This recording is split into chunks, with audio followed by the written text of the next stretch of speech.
walhamdulillah, la haula wala quwata illa billah, wassalatu wassalamu ala rasulillah, la nabiyya ba'da. Al-mukarramun, para asatidz, para kasepuhan, ketua dan segenap pengurus Masjid Nur Syahid, guru kita Ustaz Mukhlis, Ustaz Aos, orang tua kita dari Al-Munafi'ah, adik-adikku remaja, calon-calon surga. Mudah-mudahan semuanya dimuliakan Allah Subhanahu wa taala. Kajian kita hadis yang diambil dari kitab Mukhtarul Ahadits An-Nabawi, yang mudah-mudahan sedikit banyak dapat kita mentafakuri, mengambil ibrah, dan dapat kita amalkan dalam ibadah kita sehari-hari. A'udzubillahi minasyaitonirrajim. Bismillahirrahmanirrahim. Ila hadratin Nabil Mustafa wa rasulil mujtaba wa habibil muqtada sayyidina wa maulana Muhammadin sallallahu alaihi wasallam wa ala alihi wa ashabihi wa azwajihi wa dhurriyyatihi wa ahli baitihil kiram, wa khususan hadiyatan ila ruhi muhaddis hadzal kitab wa ila arwahi ahli kubur jamaah ta'lim Nur Syahid. Ghafarallahu dhunubahum. Al-Fatihah. A'udzu billahi minasyaitonir rajim. Bismillahirrahmanirrahim. Alhamdulillahi rabbil alamin arrahmanir rahim maliki yaumiddin.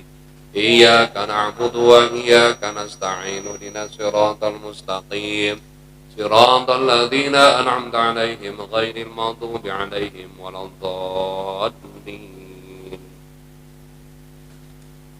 Allahu a'lam bimuradi. A'udzu billahi minasyaitonir rajim. Bismillahirrahmanirrahim. Qala Nabi sallallahu alaihi wasallam, innallaha ta'ala yagharu wa innal mu'mina yagharu wa ghairahu Allahi an ya'tiyal mu'minu ma harramallahu alaihi. Innahu la yadkhulul jannata illa nafsun muslimatun. Rawahul Bukhari wa Muslim an Abi Hurairah radhiyallahu anhu. Baginda yang mulia Rasulullah Muhammad sallallahu alaihi wasallam, beliau bersabda, innallaha ta'ala, sesungguhnya Allah Ta'ala, yagharu, marah. Dua makna yaghar itu bisa cemburu. Wa innal mu'mina yagharu, karena biasanya orang mukmin yang beriman kepada Allah, mereka punya sifat wa ghairullahi ayyatiyal mu'minu ma haramallahu alaihi, yaitu marahnya Allah terhadap orang yang beriman, ma haramallahu alaihi, suka menjalankan apa yang dilarang oleh Allah. Innahu la yadkhulul jannah, sesungguhnya mereka tidak akan masuk surga, illa nafsum muslimatun, kecuali mereka berserah diri kepada Allah. Rawahul Bukhari wa Muslim. Hadis ini diriwayatkan oleh Imam Bukhari dan Muslim yang bersandar dari Abu Hurairah. Semoga Allah meridhoi mereka. Amin. Mari kita perhatikan. Innallaha ta'ala yaghar, Allah marah kepada siapa? Seorang mukmin yang beriman kepada Allah punya sifat tercela. Apa? Dia melakukan, dia mengerjakan apa yang dilarang oleh Allah.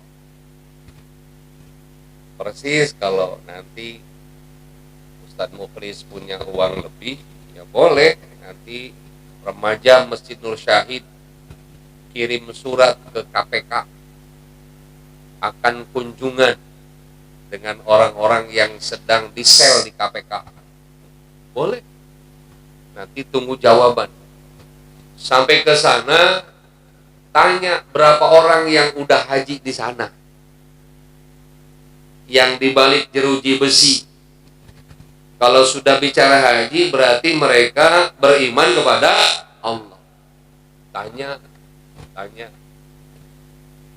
Tetapi iman kepada Allah juga menjalankan, mengerjakan apa yang dilarang oleh Allah.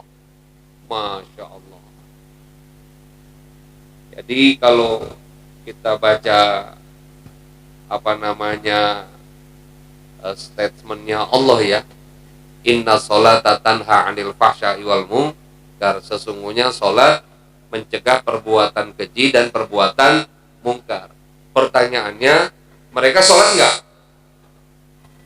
Sholat. Tapi kenapa dalam kemungkaran? Sementara kemungkaran itu perbuatan yang keji. Tuh. Berarti sholatnya itu bukan sholat apa? Illa nafsu muslim. Bukan sholat yang berserah diri kepada Allah. Hanya sekedar sholat aja. Tidak ada asar, tidak ada pemaknaan. Dalam ayat yang pendek tapi indah, min athari sujud.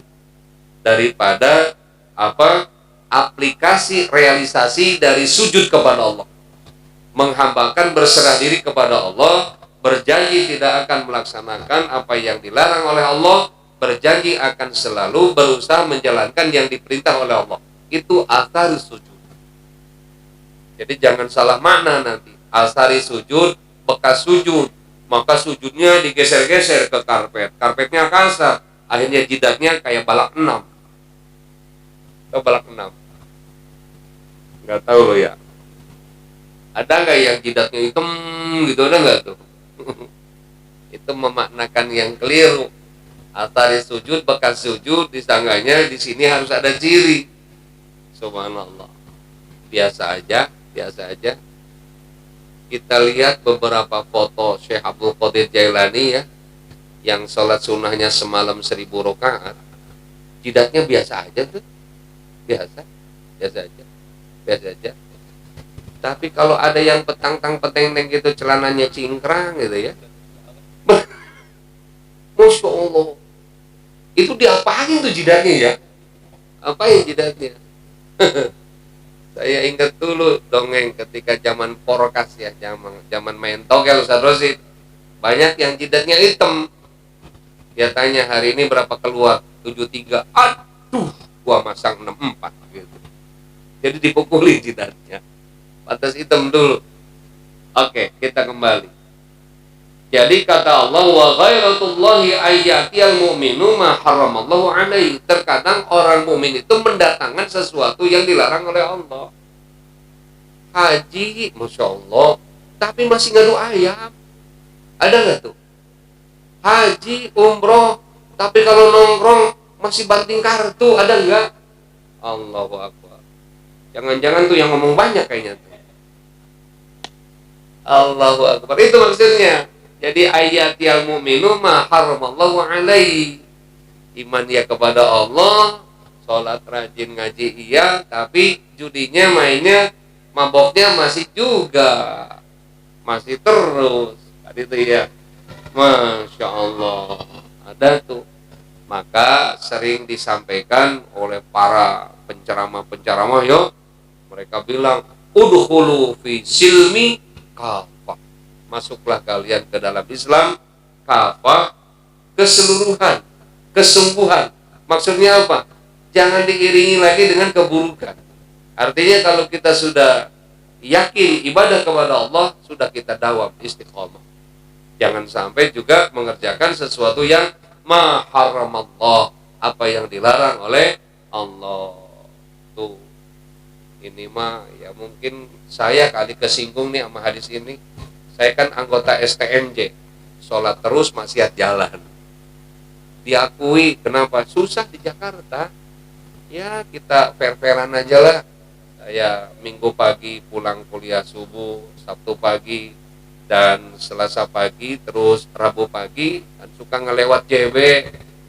Minggu pagi, jam setengah 7 nenek-nenek lagi senam pakai legging. Nenek pakai legging, Masya Allah. Kata Ustadz Aos, mending kalau ABG mah montok, mantep. Ini nenek-nenek.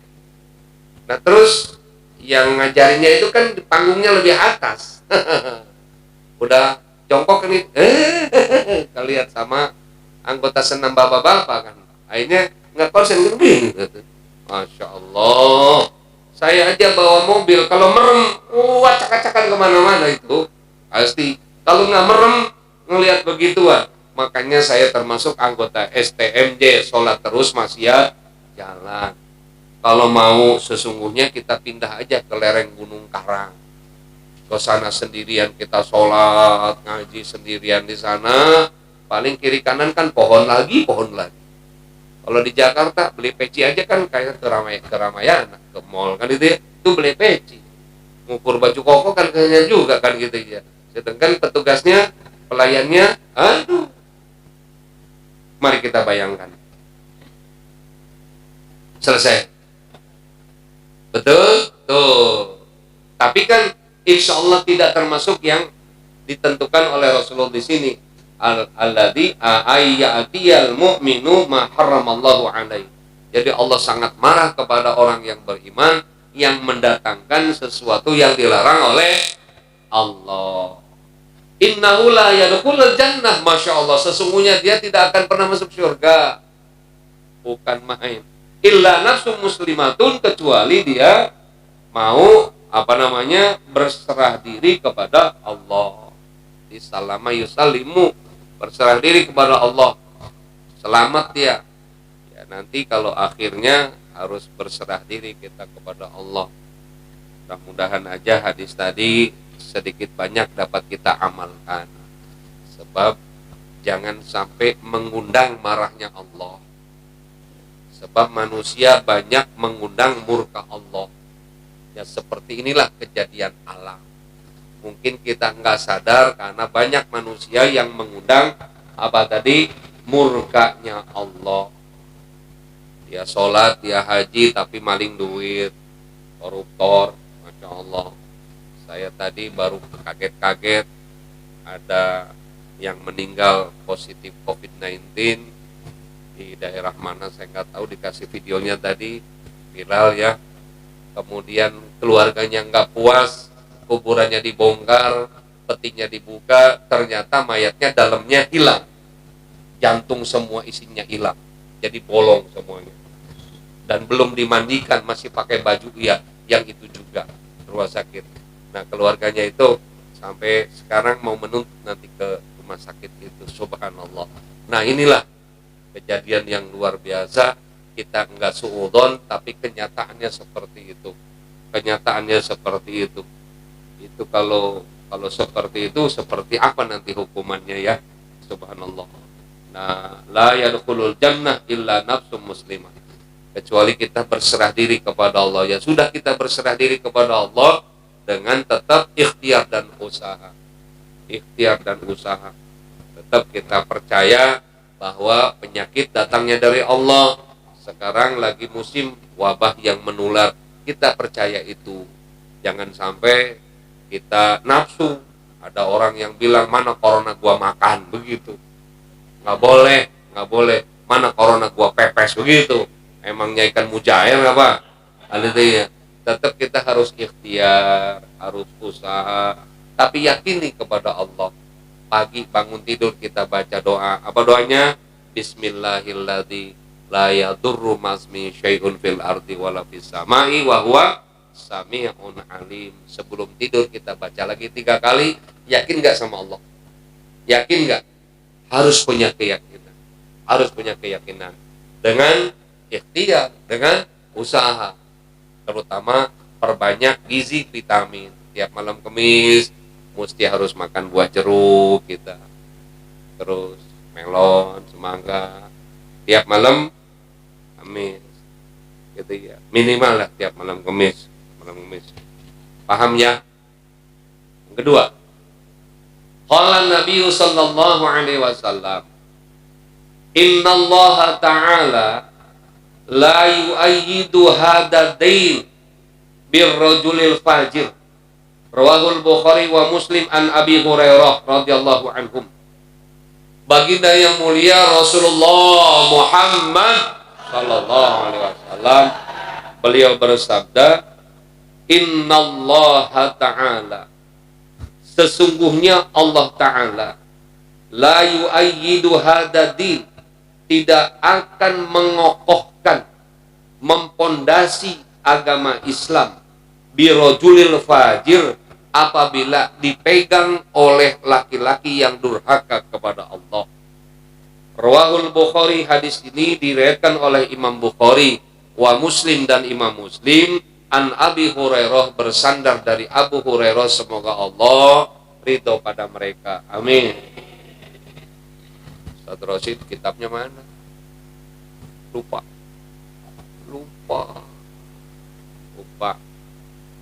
Tinggalan nanti materinya. Kembali, innallaha ta'ala, sesungguhnya Allah Ta'ala, la yu'ayyidu hadadin, tidak akan mengkokohkan. Yu'ayyid itu dengan kekuatannya, tidak akan mempondasi hadadin, agama Islam, birrajulil fajir, apabila dipegang oleh laki-laki yang durhaka, yang fajir, yang melanggar agama. Oh, hadis ini diriwayatkan oleh Imam Bukhari dan Muslim.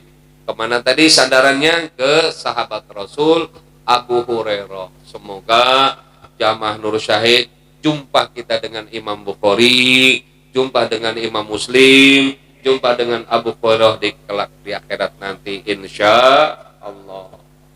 Mari kita perhatikan seperti apa yang Rasulullah sampaikan ini. Dalam hadis yang lain, ad-dinun nasihah, agama itu nasihat. Nah, kalau agama dipegang oleh orang yang tidak pantas menasehati, seperti apa agama? Tinggal hancur agama. Makanya kata Rasul tadi, kalau agama dipegang, dikendalikan oleh orang, oleh laki-laki yang fajir, yang durhaka, maka tunggu kehancurannya. Tidak pernah akan kokoh, nggak pernah akan kuat. Sebab kenapa? Nanti orang tidak akan mengikuti, tidak akan menjadikan simbol, menjadikan contoh, enggak. Kalau kita perhatikan, Rasul diutus ke alam dunia, pertama kali beliau katakan, innama bu'istu liutammima makarimal akhlak. Akhlak, etika, moral, budi pekerti. Jadi bukan ajaran yang lain dulu. Jadi orang Arab melihat sosok Nabi Muhammad SAW. Luar biasa Nabi kita. Umur 25 tahun sudah mendapatkan gelar yang luar biasa, yang belum pernah orang Arab mendapatkan gelar itu.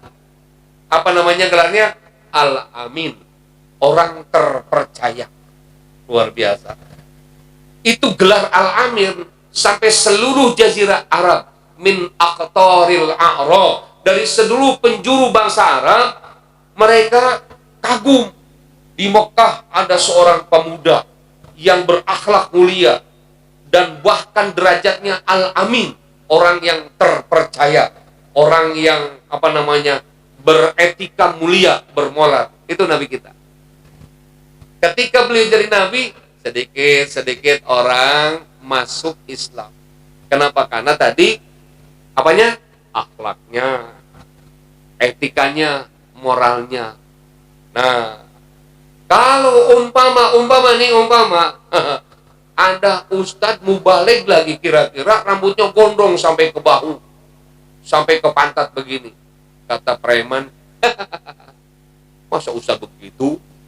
Atau mendingan juga gua, preman ngapain? Ada nggak kira-kira ustadz kayak begitu? Emang ada ajarannya begitu? Nggak ada. Tolong buktikan dalilnya, hadisnya. Sepotong ayat, sepotong hadis saja nggak ada. Jadi Rasulullah itu rambutnya selalu tidak terlihat karena dengan imamah. Terkadang terlihat ketika beliau umroh, beliau haji, rambutnya terkadang sebahu. Ketika wukuf di Arafah, beliau cukur 2 senti.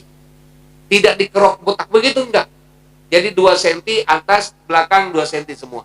Jadi disisakan rambutnya. Itu beliau ketika wukuf di Arafah setelah haji, beliau tahallul, beliau cukur rambut. Masya Allah. Dan beliau pernah sebahu, hanya sebahu, tapi tidak terlihat 1 lembar rambut pun oleh sahabat. Karena apa? Karena dibalut oleh imamah Rasulullah. Lantas tadi ada mubalik sampai bahu begini rambutnya ya. Masya Allah. Udah gitu namanya diganti lagi. Namanya bagus. Namanya bagus. Jadi namanya diganti-ganti. Ada Semar. Ada siapa? Jaka Taru. Jaka Gledek. Sapu Jagat. Sapu Nyere, Sapu Injuk. Iya. Terus ada Gatot Kaca. Ada Jaka. Giliran saya nggak kebagian. Apa nih gua ya pantasnya ya? Ya Allah. Aduh, Masya Allah tuh. Ada tuh. Apalagi Masya Allah dipegang oleh kira-kira yang tadi ilmu tidak ada, mohon maaf. Dia menyampaikan fatwa hukum yang salah, yang keliru. Itu pasti agama akan hancur. Pasti Allah tidak akan memperkuat agama itu. Pasti. Kenapa? Nanti tidak ada bedanya dengan mereka. Siapa mereka? Orang yang tidak mengamalkan agama. Gitu ya. Ada ustadz berantem di masjid. Rebutan ketua masjid. Sampai ya hampir jotos-jotosan gitu kan. Sampai ribut semuanya. Apa kata preman? Mendingan gua nggak ke masjid. Nah itu maksudnya. Daripada gua ke masjid ntar berantem kan nggak ada bayarannya, begitu kata preman. Masya Allah. Kira-kira ada nggak seperti itu di alam dunia ya? Contohnya ada nggak? Ada, banyak. Masya Allah. Disangkanya ketua masjid kali, pengurus masjid ada gajinya kali disangkanya. Malah ruwet mikirin besok udah Jumat lagi. Aduh. Belum lagi khotibnya jauh dari Menes. Udah banyak pikiran aja. Masya Allah. Allahu Akbar. Tuh. Ya. Baik.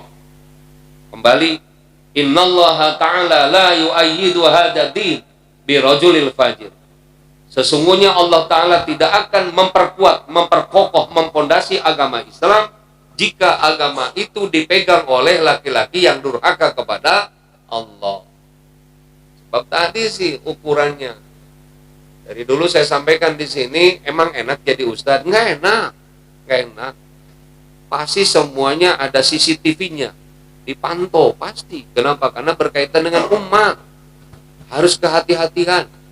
Kadang-kadang pagi-pagi kan sepedahan keliling JB, Palem, ngelihat ada pedagang es dawet, terus Riangti, ada enak amat kalau minum. Tapi begitu minum kita kata jamaah, Ustadz aus nih kan begitu. Ya kenapa? Ya pasti berdiri, orang kursi nggak ada kan gitu ya. Pasti berdiri minumnya. Emang boleh minum berdiri? Tuh kan begitu. Padahal Ustadznya ceramah, la tashrab qa'iman, tidak boleh minum sambil berdiri. Nah, kalau Ustadz dari sono ditambah kali, illah nyender, kecuali nyender. Nggak ada hadisnya nyender. Nggak ada. Itu mah aliran apa kali itu ya? Ada itu ya. Nah, jadi itulah sesungguhnya ya, langkahnya pasti akan dicontoh. Kenapa? Yang dia bawa adalah Al-Quran, yang dia bawa adalah misi Rasulullah, yang dia sampaikan adalah agama. Apa agama tadi? Nasihat. Masya Allah. Kadang-kadang mohon maaf kita bicara dunia perustadan aja. Ketika khutbah Jumatnya retorikanya mantap, seakan-akan jamaah terhipnotis dengan lantunan kata-katanya dirangkai menjadi kalimat indah. Bu, Pak, dia bilang, jamaah hati-hati memelihara istri kita, menjaga istri. 1 lembar rambut terlihat oleh lain mahram, suaminya Allah haramkan mencium wanginya surga. Tahu-tahu habis Jumatan ngebonceng istrinya kemana? Pasar dangdut, nggak pakai jilbab. Kira-kira ada nggak Ustaz kayak begitu? Yang mana rumahnya tuh? Nah, jadi ini maksudnya, tidak akan Allah memperkokoh. Jadi tidak akan agama diperkuat. Nah, aduh, apalagi nanti dipandang agama lain. Agama lain itu ada yang ngomong begini nih. Oh gua masuk Islam, kenapa? Takut dimadu, begitu. Kenapa? Islam mah bininya banyak, begitu. Ada tuh yang punya anggapan begitu. Kenapa? Karena mereka tidak tahu hukumnya, nggak tahu ilmunya. Ada itu ya. Tapi kenapa? Karena dia melihat sesuatu yang buruk. Sementara yang namanya media itu kalau nggak mencari yang buruk, yang nggak viral, ratingnya nggak naik. Yang dicari kan apa? Kesalahan. Yang dicari keburukan. Ya itulah media. Itulah media. Ya hati-hati. Masya Allah. Banyak. Ustadz terkenal. Karena media dijatuhin sama media. Oh, gara-gara apa? 6 tahun rumah tangganya baru ketahuan. Di sana punya anak. Ternyata begitu. Waduh, dasar tuh media emang. Begitu tuh. Kita kembali. Innallaha ta'ala la yu'ayyidu hadha din birajulil fajir. Maka jangan lupa, maaf, semuanya harus diikuti dengan apa? Dengan kemampuan. Berikanlah pengurus masjid kepada orang yang paham agama. Berikanlah pengurus musola kepada yang paham agama. Lu kagak paham, duit banyak, diam mending jadi bendahara aja. Lu bisa ngetik komputer, nggak bisa agama, diam lu jadi sekretaris aja. Kadang-kadang kan, Masya Allah, nggak mumpuni karena nafsu, pengen. Kan itu ya. Ya akhirnya seperti inilah masyarakat bangsa dan negara kita. Seperti inilah. Mudah-mudahan 2 buah hadis tadi dapat kita amalkan dalam kehidupan kita sehari-hari. Kira-kira, maaf sebelum kita tutup, ada yang ditanyakan, silakan. Ayo, silakan.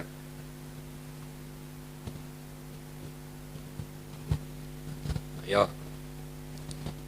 Kita akhiri dengan kafaratul majlis. Subhanakallahumma wa bihamdika asyhadu an la ilaha illa anta astaghfiruka wa atubu ilaik. Wal afu minkum. Assalamualaikum warahmatullahi wabarakatuh.